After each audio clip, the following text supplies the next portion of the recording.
The Jordan River is of symbolic and spiritual significance to many. Parts of the river are running low because of water diversions. Environmental experts say as a result, the river waters have been depleted. The River Jordan could dry up.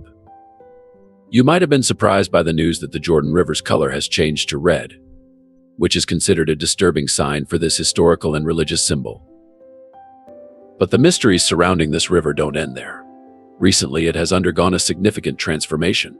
Its waters, crucial in the stories and beliefs of various cultures, have finally dried up. What's the unsettling mystery that is being revealed? What hidden treasures have been exposed? Is the river drying up due to the divine wrath? Watch this video till the end and have your questions answered. The Jordan River is a significant biblical waterway that has dwindled into a shallow and unimposing sludge. In the 1960s, it transported 1.3 billion cubic meters of fresh water annually from the Sea of Galilee to the Dead Sea. However, its flow has dramatically decreased by more than 90%, reaching around only 100 million cubic meters. This sharp decline is a major factor causing the Dead Sea, the world's saltiest large body of water, to shrink by a meter each year.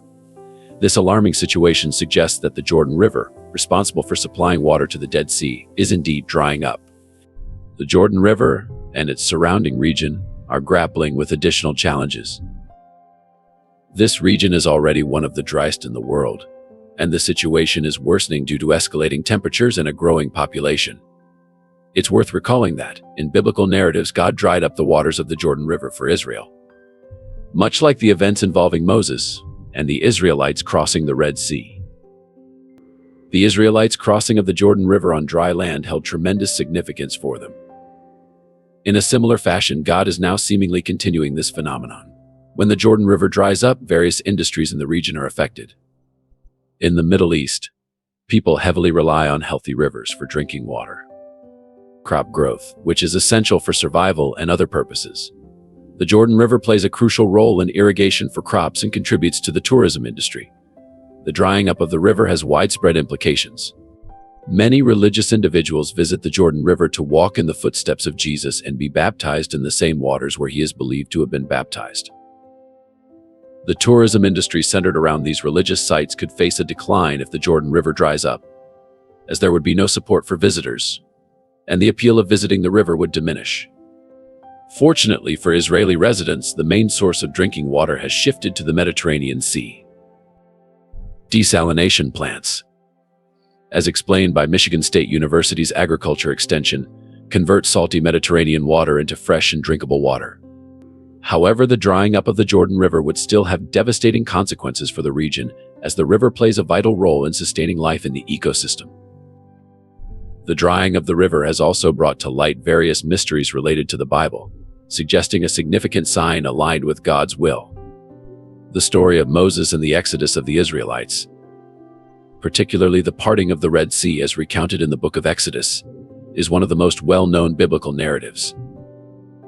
However, the historical accuracy of this account in the Bible, especially the claim that ancient Israelites migrated from Egypt, has been a subject of debate among scholars. In that era, a group of archaeologists has unearthed evidence supporting the biblical narrative of Moses leading the Israelites out of Egyptian slavery and into the promised land of Canaan. Despite a long-standing debate on the historical accuracy of the story found in the book of Exodus, archaeologists Ralph K. Hawkins and David Ben Shlomo claim to have discovered clear evidence of ruins belonging to a nomadic group traveling from Egypt. At the excavation site, the team identified unmistakable signs of a past settlement. They recognized the low stone walls as animal fencing, a feature inconsistent with the nomadic lifestyle of Bedouins, Arabs from Middle Eastern deserts who traditionally lived in tents made of perishable materials and wouldn't have needed stone walls. The team hypothesized that these structures might have served as enclosures for animals rather than people residing in tents around them. While the archaeologists have not definitively proven that these camps date back to the early Israelites period, they consider it a possibility. If these findings are indeed from that time, it could align with the biblical account of the Israelites, journeying from east of the Jordan River, crossing the Jordan, and entering the hill country of Israel later, as suggested by Ben Shlomo. The archaeologists also mentioned their plans to conduct excavations near Yanuka to determine if it might be linked to an Israelite settlement in the region. In recent years, several remarkable discoveries have been made in the area. In 2013, at Kabet el-Asara in the Jordan Valley, Hawkins and Ben Shlomo uncovered stone ruins and pottery fragments believed to be from the Late Bronze Age, which ranges from 200 before Christ, or the Iron Age, which ranges from 1200 to 1000 before Christ. Additionally, they found the Dead Sea Scrolls before the discovery at Qumran, challenging scholars' previous doubts about finding Hebrew manuscripts predating the 10th century after the birth of Jesus Christ. The Dead Sea Scrolls, dating back to the 2nd century before Christ, confirmed the accuracy and reliability of the Old Testament copies. The practice of storing worn-out sacred manuscripts in earthenware vessels, buried in the earth or within caves, known as Geniza, has roots in the ancient Jewish customs from 48 before Christ to 318 in Anno Domini. As for why God dried up the Jordan River, there isn't a real mystery regarding the decline of the river. Examining the reasons behind it, a comparison is drawn with the Red Sea crossing under Moses' leadership. This emphasizes God's ongoing provision for the people of Israel. Another emphasis is on the power of God, showcasing a miracle that demonstrated the Lord's unmatched power, distinguishing him from the gods of Israel's enemies. The result of this miracle was instilling a perpetual fear of the Lord among the Israelites. The underlying concept behind this miracle was to evoke such awe in the people and their descendants that they would continually talk about it, living in the fear of God and worshiping him. In demonstrating his power and presence during the crossing of the Jordan, God established a memorial as a reminder of his might. Both the act itself and its memorial aimed to highlight God's glory, presence, and strength, providing empowerment to the Israelites as they prepared to take possession of their land. Reflecting on those days, one apparent reason for God drying up the Jordan River was to facilitate the conquest of the land of Canaan for his people. During this season, the melting snow from Mount Hermon caused the Jordan River to overflow, reaching a width of about a mile in places, particularly across from Jericho. This natural occurrence made the inhabitants of Canaan feel secure, as no invading force could cross the swollen river to attack them. The swift current prevented the construction of rafts for ferrying fighting men, making it challenging to lay siege to Canaanite cities. However, God intervened by causing the waters of the Jordan River to stand up in heaps and the river to dry up. This allowed the children of Israel to march forward and take possession of the land of Canaan. God opened up a way for them to advance. When a new generation succeeded the old, they too needed to witness the power of God in the physical universe. This demonstration of God's power served as assurance for them, as they faced seemingly insurmountable odds from a purely military perspective in the land of Canaan. The generation of Israelites that emerged from Egypt had already witnessed God's mighty power over the natural creation when the Red Sea dried up. Similarly, through the miracle of drying up the Jordan, God revealed his power to the new generation, mirroring what he did for the previous generation of Israelites. Various explanations have been proposed over the years regarding how the Jordan River dried up. One prominent theory is the landslide theory, suggesting that a landslide upstream allowed Joshua to take advantage and lead the crossing. However, Joshua chapter 3 verse 13, "And it shall come to pass, as soon as the soles of the feet of the priests that bear the ark of the Lord of all the earth, shall rest in the waters of Jordan, that the waters of Jordan shall be cut off from the waters that come down from above.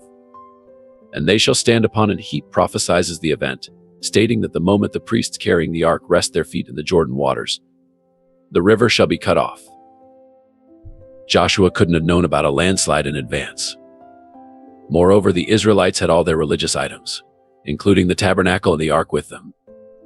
Joshua chapter 3 verse 15, "Now the Jordan is at flood stage all during harvest.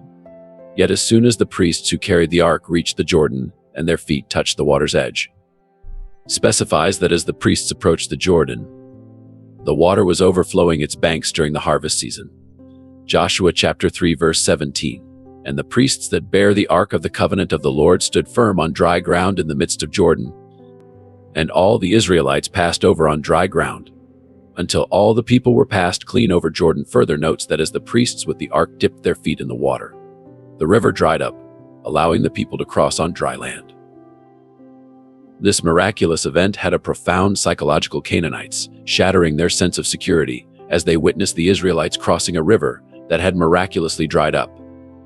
If, as Rahab attested, The hearts of the people of Canaan melted upon hearing about the miracle at the Red Sea. It is likely that witnessing the Jordan River dry up had a similar effect. When considering mysterious phenomena like the events at the Kaaba, confusion, fear, and worry may naturally arise, as they can be perceived as signs of God's potential wrath. However, it's crucial to remember that God is sovereign. There are no random, out-of-control happenings. While God's purposes may be hidden from us, each event has a reason behind it. Reflecting on Jesus' death, we see that there were human reasons driven by evil intent. But God had righteous purposes. God's sovereignty extends even to the smallest creatures, and several factors, including the law of cause and effect, the doctrine of original sin, and the providence of God indicate that everything happens for a reason, not by mere happenstance or random chance, despite potential fear. It's essential not to be afraid. God is continually at work in the lives of His people, and in His goodness He guides them toward a positive outcome. The events that shape our lives are not mere products of natural causes or random chance. They are ordained by God and intended for our good. While we may not always sense God's hidden guidance in the midst of unfolding events, looking back often reveals His hand more clearly. Even in times of tragedy, instead of succumbing to confusion and fear, it's encouraged to accept events calmly and consider them carefully, understanding that our true destination is God's salvation in the end. In the face of everything that happens, consider each event as a stepping stone.